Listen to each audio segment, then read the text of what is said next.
First, want to say thanks everybody for watching. It's my first informational video that I've shot, hopefully the first of many to come.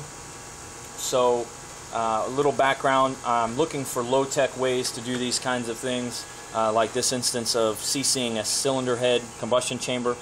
Again, that being said, this is going to be a low-tech way to do it, and by no means high-tech or something for somebody building a tight tolerance race engine. This is for people doing a build like I am, which is going to be a mild street motor. I just need to see how big this combustion chamber is to calculate my compression ratio for the motor. So that being said, this is a cast iron J-head 915 casting. It's either a 71 or 64 cc combustion chamber. When I started looking around the house, the hardest thing to find, of course, is going to be something like this that's graduated in 1 cc increments. This is what I found. It is a baby formula bottle, and it is graduated in 1 milliliter increments. 1 milliliter is 1 cc, so it's very convenient. Now, again, anybody who has kids or has kids, again, they should have something like this. So again, it's great. It's 60 cc, so it's not quite enough for one to do it, but again, being graduated in 1 cc increments, it's perfect. So I've got 2 of those filled with water. Next thing is I need to cover the combustion chamber, and I'm going to do that by this piece of plastic. Again, a local hardware store, should be, or craft store or something, should be able to pick something like this up. Again, this is something I had around the house. It was a door to a cabinet. I wasn't using the door, so I just cut a little piece out. It's not perfect, but it works. Beveled all the edges with a little piece of sandpaper, drilled a couple holes in it, and then as you can see, there's some clear plastic tubing. Again, pick this up at a local craft store, auto parts store, hardware store, whatever. You can just get it. Doesn't have to be clear. I like it so I can see bubbles and stuff. You don't have to use these nipples. I just had them laying around. If you don't, you just take the hose, drill the hole the right size, and then fit it in. As you can see, these both are flush. They're not protruding. Obviously, that could skew your numbers a little bit. So the idea is this one is a breather. That way I can see if the fluid comes up. This one is what I'm going to use to feed through a gravity feed. That way there's no real pressure behind it. So what I've done is I've cleaned the combustion chamber, disassembled the head, and cleaned the valves. Then what I've done is taken the valve, put a little bit of wheel bearing grease around the seal surface, dropped them back in the head, spun them a little bit so that they're sealed. Of course, the spark plug's still in there. As you can see, this is just a little bit of blue wheel bearing grease that I've smeared on here. That's going to help seal this plate to the head. So the first thing I'm going to do is, the head, of course, is kind of just sitting up on my workbench. I'm going to readjust it a little bit so that my air bubbles will go to the top towards this one, and just to double check that, yeah, we're good.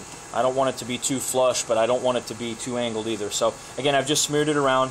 Just going to take this and stick it on there. Before I do that, I'm going to take just and put a little bit of water in here. It'll make my life easier.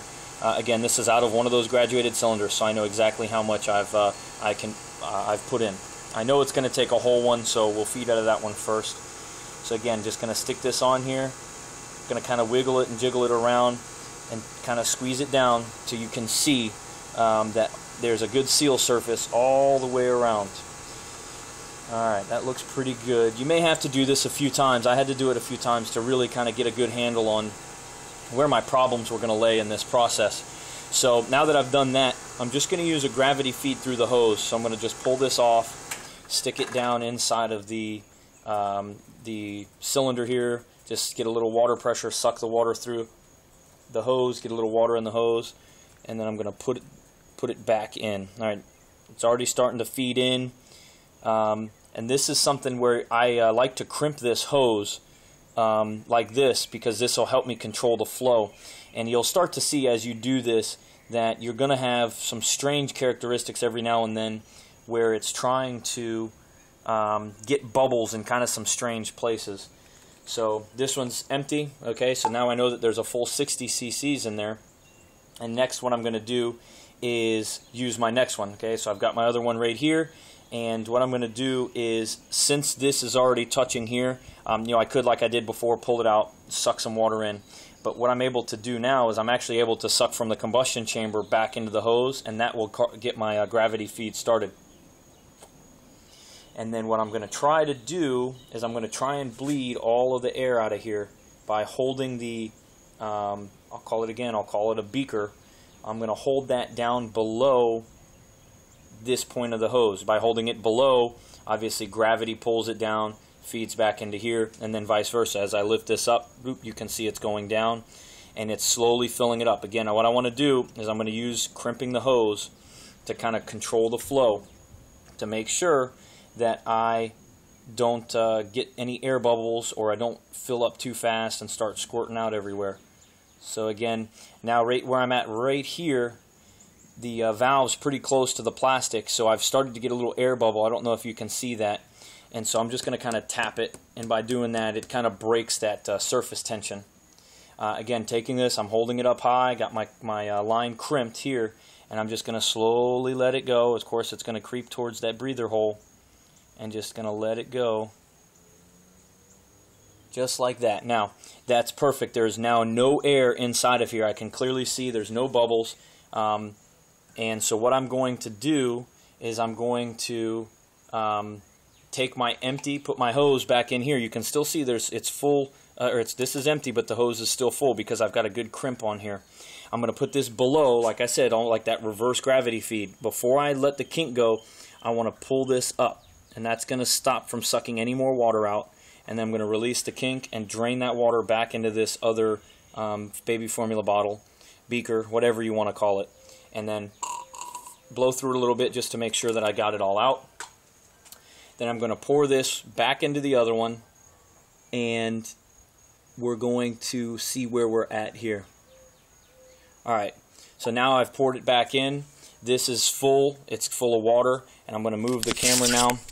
You can see it's nice and full of water. There's nothing there. And then up here you can see this is, try and focus, this here is full, and it's right at 4 cc's. That means that we're a 64 cc combustion chamber.